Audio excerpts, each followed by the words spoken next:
everybody, and welcome back to Room 9, our region's largest classroom. My name is Miss St. Louis, and I'm a teacher at Rogers Elementary School in the Mehlville School District, and we are located in South St. Louis County. Today, I'm here to teach a reading lesson that's geared towards students who are in the 3rd grade, but all learners are more than welcome to join and explore with us. So let's get started. This week, we are talking all about nonfiction books. More specifically, we're talking about text features. Now, text features are the additional parts in nonfiction books that help us to gain a better understanding of what that text is trying to teach us. We can learn a lot from nonfiction books because they're true books, right? Nonfiction covers biographies about people. It covers informational texts about animals or places. So many things, right? Here we have some that are a jungle survival guide, or a book all about the planet, or books about bears. So text features are additional little pieces in these books that can help us with our understanding. So there's a few different text features that we're going to see in books, but this is just some. We're not limited to these. Some we might see are the table of contents. The table of contents can be found at the beginning of a book. Now, the table of contents lists out the different pages or headlines that we will see and tells us which page they will appear on, right? So, for example, if I look in this book here, how do Earthlings look after their planet? I can see here that I have a table of contents, and it lists the page number and what the topic on that page is about. So page 4, somewhere in the solar system. Page 8, home sweet home, and so on, all right? So the table of contents is one of those text features that can help us. Some nonfiction books can be hundreds of pages long, and no one wants to read all of that. Sometimes you might. But if you're looking for something specific, this can be really helpful. I like to think of this as kind of like a chapters list that we might find in a fiction text. These are the nonfiction chapters that we're going to be reading about. Next up, we have headlines. Now, headlines are kind of like our chapter titles in fiction books, right? They tell us what that page or section or passage is going to be about. It's the title of what we're reading about. So if we look here, again, we see Earthlings need the environment. So that's what we're going to be reading about on that page in the next couple of pages till we reach the next headline. But below that, we can also have some subheadlines, right? Subheaders. That gives us a little bit more information into that specific topic. So we're just narrowing down the focus a little bit with some of those subheadlines, right? So for example, right, here we see on this table of contents, we're going to see appearance on one of the pages. If we take appearance as the headline, some subheadlines underneath that might be body size, color, shape, right? Height, length. Those are the different types of things we might see as some sub-headlines, right? We're just taking that really big title and breaking it down into smaller chunks of information. Next up, we have pictures and captions. Pictures can be really helpful with nonfiction text because sometimes we don't always know what we're learning about, right? We read to learn new information, and we don't always have real experience. For example, this book, The Jungle Survival Guide, right, is going to tell you all different things about the jungle. Well, I've never been to the jungle. I don't know about you. So I'm not going to know a lot about what they're talking about. The animals, the plants, the things. So having pictures in this book is going to be really helpful for me, because if I ever actually needed to go to the jungle and I need to know that I need to stay away from army ants, well, I don't know what army ants look like. Do you? No, but it sounds like we might want to. So having a picture here is going to be really helpful for me. Now, the captions on pictures explain what those pictures are about. Why was that picture chosen? What is that picture showing us, right? There are probably hundreds of pictures that we could find of some things. So having captions on those pictures can be helpful for explaining to us a little bit more information or explaining to us exactly what we're seeing. Additionally, right, some pictures are turned into diagrams. Diagrams are when we add labels to pictures, right, explaining what different parts and pieces are. So diagrams can be very helpful when it comes to labeling things. We might see that a lot if we read a book about the human body, right, where they're labeling different parts of the human body or different structures, different organs, different bones, lots of different stuff. Diagrams would come in really helpful if you were learning about the human body. We also have types of print. So different types of print can be things like bold print, right? Bold is when the words are either a different color or they're darker, right? A thicker print. We can see underlines. We can see italics, which is when the letters are kind of slanted on the side. So the reason that an author would choose to use those is to show importance to those words, right? We want those words to stand out from the rest because they are a little bit more important, right? Those are the keywords we don't want people to miss. So by changing the way that their print is, that helps to show the reader, hey, I'm important, pay attention to me, all right? So those are just a few text features. Remember, there's so many more, things like the index and the glossary, tons. Today, we're going to be exploring a nonfiction book and talking about the different text features we see along the way. So, speaking of the jungle, today we are going to be reading the book Jungle Survival Guide. In the back it says, imagine you are stranded in the jungle. How can you build a shelter? Where can you find food? What dangerous animals should you look out for? Do you have what it takes to survive? I don't know, we might have to find out. All right, so starting off, we see the table of contents. So here are the different things we're going to learn about. Being lost in the jungle, shelters, fire, finding food, jungle dangers, protecting our body, rescuing, and survival experts. And in the back, we'll see some need-to-know words. There's some links to some cool online stuff and an index. All right, chapter 1, Lost in the Jungle. Right, so there's my header, right? Now I know what this whole section is going to be about, being lost in the jungle. In your everyday life, you have everything you need to survive. Food comes from a grocery store. Water comes from a tap. Your home is warm, dry, and safe. You do not have to think about survival. So what would happen if one day all of that changed? What would happen if you were flying over a jungle and your plane crashed?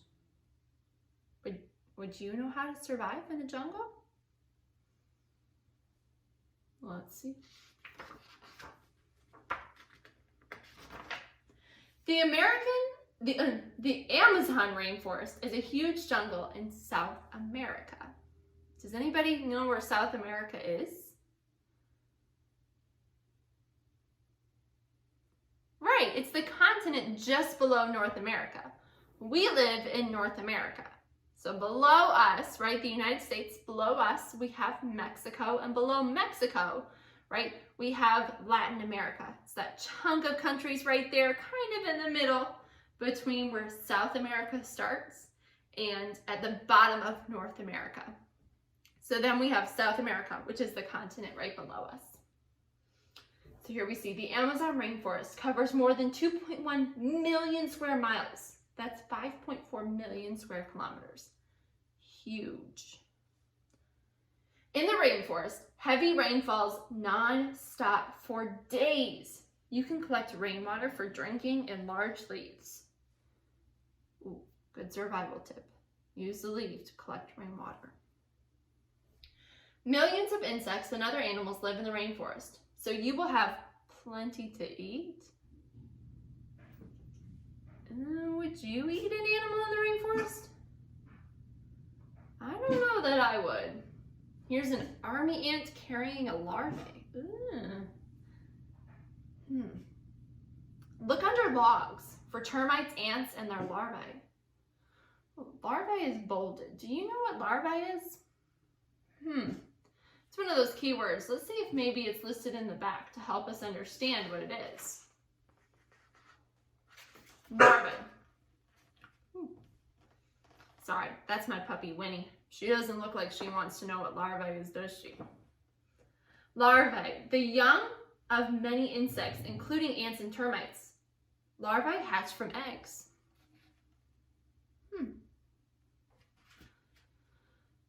Look in the jungle streams for shrimp. There's a picture of some shrimp. Remember the basics of survival: water, shelter, and food. I don't know how much food I'm going to be eating. Chapter 2, shelter. So here's one of those key things that we will need. To stay alive, you must build a shelter. A shelter will protect you from the rain. You will need tools to build a shelter. If you have no equipment, you must improvise. Ooh, bolded again. Improvise. Do you know what that means?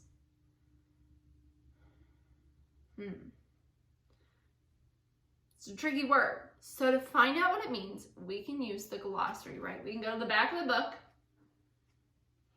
and we can see if it will tell us. Improvise. To find a new way to do something, using only the materials or items you have with you and not the proper tools for the job. Okay, so we're going to be doing our best here. For example, a metal belt buckle can become a knife. A large rock can be used as a hammer. Plant stems can be shredded to make fibers. Fibers can be twisted together to make string or rope. So here we see this little diagram, right, showing us how we can go step by step to use these plant fibers to make rope. Oh, and here's a picture showing us where that we can get those stems. So they went into great detail here, showing us what we could use. Pretty cool. You will need to find a place to build your shelter. Find a place that is higher than any nearby rivers. A sudden flood could wash away your shelter. Oh, here's some rain in the Amazon rainforest. That's a lot of rain we see. Whew. Those captions are really helpful, right, to remind me of what I'm reading about. Everything you need to build your shelter is around you. Tie branches to the trees using the string you made from plant fibers. You can cover your shelter with large leaves. Okay. All right, so these diagrams are very helpful. Cover the bed in leaves and grass. Imagine walking up to find 1,000,000 army ants marching through your shelter. You would not want to be sleeping on the ground. These ants hunt in huge colonies. They will eat 50,000 other insects in a day. Let me say that again. They will eat 50,000 other insects in a day. That's crazy.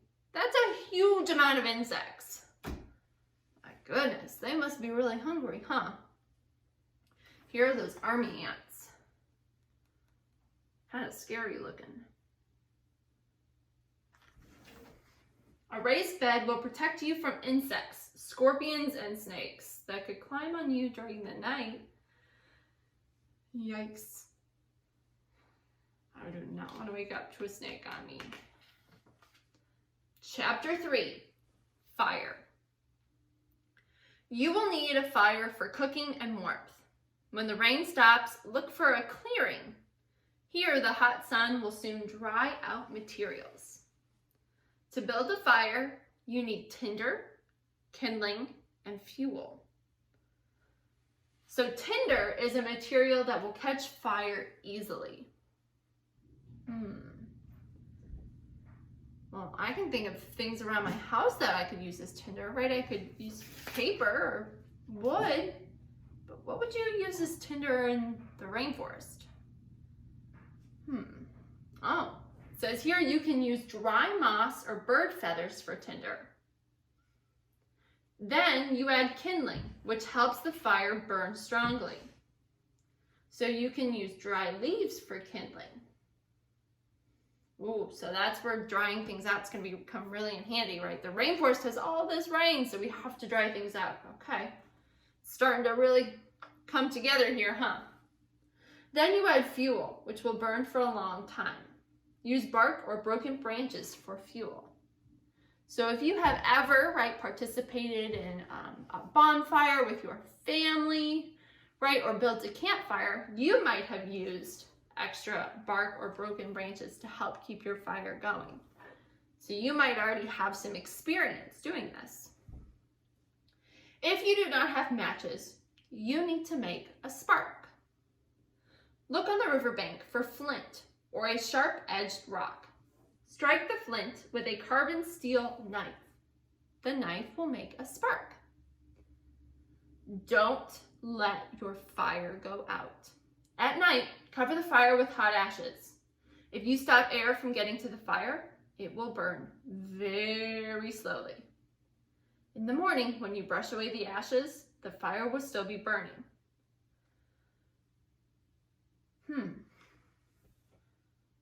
Why do you think we don't have to let our fire go out? Why should we keep it burning?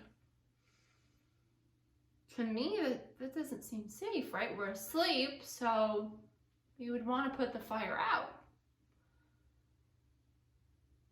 What do you think? Why would we keep it burning?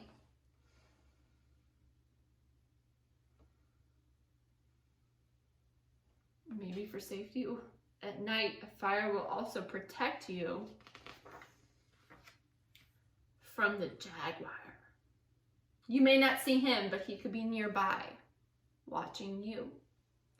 The jaguar is the world's third largest big cat after tigers and lions. A male jaguar can be nearly 6.5 or 2 meters long, including its tail. I would not want to wake up and find one of those guys looking at me. Whew, look at the teeth. Yikes. Now, we have some of these at the zoo in St. Louis. So if you ever get a chance to go to the zoo and go look at some of the big cats, you might want to check on the jaguar. Chapter 4, Finding Food. You need food for energy. This also helps to raise your morale. Morale. Raise my morale. What does that mean? Let's check the back of the book. Let's check our glossary. Morale. The way a person or a group of people feels about themselves or their abilities. Okay, so I want to keep that up. This means it makes you let's start over.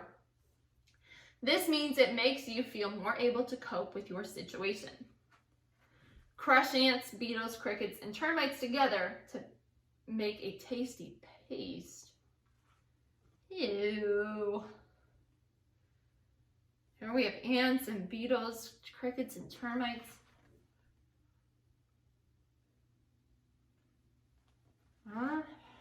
I guess if I really needed to, I guess I would eat it. I don't know. Dig for earthworms in the leaves and soil. Eat them raw. Look for birds' nests. Take 1 or 2 eggs to eat. Mark the other eggs with charcoal from your fire. When you go back to the nest, any eggs without the mark are freshly laid. Okay. It's a useful tip right there, isn't it? Frogs. Never eat frogs or mushrooms. Many are very poisonous. Whew. That's a fact I gotta keep up here. Don't eat the frogs, don't eat the mushrooms. There are many streams and rivers in the Amazon. All freshwater fish are safe to eat. Always boil or roast them on your fire. You can make a fishing spear to catch fish.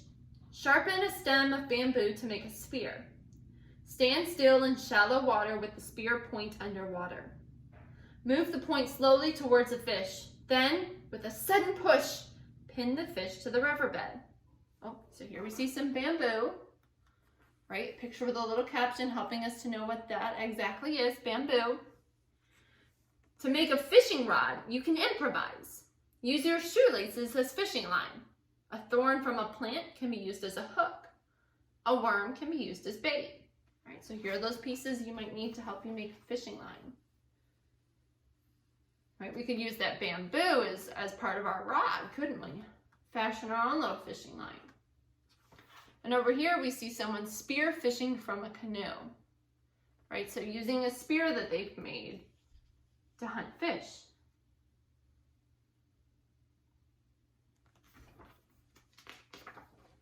Chapter 5, Jungle Dangers. Many dangerous animals live in the Amazon, and you are in their territory. To avoid snake bites, follow these rules. Do not step over logs. Step up onto the log, check below, then step down. Use a stick to turn over logs and rocks. Use a long stick to push aside branches. Watch for snakes when picking fruit. Did you write those down? Because those seem important. The eyelash pit viper hunts frogs and birds. It spends most of its time in low-hanging trees and vines. Although it is not large, 19 to 31 inches, it is very poisonous. Its venomous bite will cause body tissue and damage, and it could even lead to death. The green anaconda is the world's largest snake. It can grow to 32.8 feet long. It waits in water to catch prey, such as deer. The green anaconda wraps its body around its prey to squeeze all the air out. Then it swallows its prey whole. Yeah, I don't want to run into those guys. Not at all. The black caiman is the Amazon's largest water predator. It can grow up to 19.36 feet long. That's huge! The Goliath bird-eating tarantula can have a leg span of 9.8 inches. If it thinks it's in danger, it will shoot tiny hairs from its body. The hairs will irritate your skin and eyes. Okay, definitely want to watch out for all of these animals. Protect your body. It is very important to stay clean in a survival situation. Dirty skin can become infected and cause illnesses. Check for things living on your body every day. Ticks will attach to your body and suck blood. Cover the tick in tree sap. This will cut off the tick's air supply and it will die. Leeches also attach to your body and suck blood. Be careful not to swallow a leech. It could attach to the inside of your throat. Pull off leeches as soon as you can. Important tips there. Ways to protect ourselves. Chapter 7, Rescue. The jungle is a thick tangle of trees and bushes. This makes it hard for rescue planes to see you. You can make a signaling mirror. Anything shiny will catch sunlight and create a flash. The bright flash can attract attention and help you get rescued. You can even use your belt buckle to make a signal. Always carry it with you in case you hear a plane. The survival experts. The Waranay, I hope I'm saying that right, people live in the Amazon in Ecuador. They are experts at jungle survival. They use blowpipes and poison darts to shoot monkeys for meat. They add plant poison to river water to stun fish. Then they catch the fish by hand. The Waranay people move from place to place to find food. When they move, they carry their fire in a termite's nest. This keeps the fire burning. And here we see someone with a blowpipe. All right, so here at the end, right, we have those need to know words, our glossary, some of those things we need in our survival kit, and our index, right, where we can find some of those words. So if I finished and I wanted to go back and I wanted to double check and see, okay, how did I make that fire? I can find fire here, and I can see that it's on page 12, and I can turn to page 12. Oh, fire, here's everything I need to know. So that can be really helpful, right? You don't want to have to reread this entire book if you're in a survival situation and learn how to make that fire again. You want to be able to find it and know exactly where it is so that you can make it. Pretty helpful. All right, so today in our lesson, we got to read a book all about surviving in the jungle and explore some of the different text features. We saw a table of contents, we saw headlines, pictures, captions, different types of print, there were diagrams, we used the glossary and the index, all sorts of text features that come in really handy. So the next time you're looking at a nonfiction book, I challenge you to explore the different text features, right? Sometimes as we're reading, our eyes just glance past them and we don't pay attention because we're so focused on reading the words. But the text features can actually teach us just as much information as the actual text. So give it a shot, try it and see what else you'll learn. I hope that you guys enjoyed today's lesson, and I hope that you'll join us again next time. But until then, enjoy the rest of your day, and we'll see you again next time, guys. Bye, thanks for joining us.